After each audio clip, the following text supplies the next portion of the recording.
MIM's quite a complicated product if you try to pick it up yourself. So having someone that can actually lead you through it step by step to give you a good grounding, I would say, is probably essential. Now we decide to implement most of our IT systems into the MIM.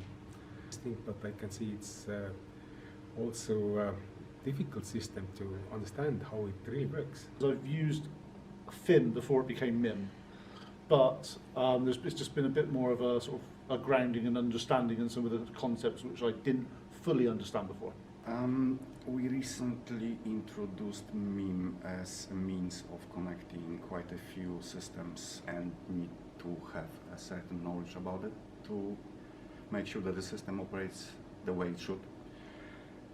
So far, I'm very happy with the fact that I'm here.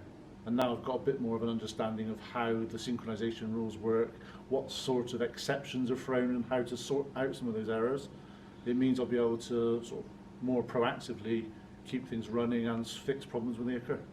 We had previous staff members that have been using this particular course and even advanced one.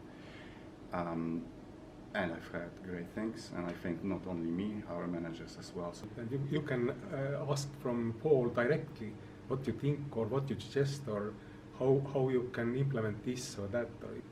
And I think it's excellent lecture.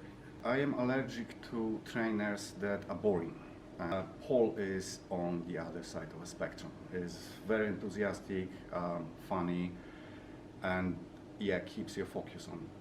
It was very engaging and kept the momentum going. You're really gonna gain a lot of speed and knowledge being on a course like this.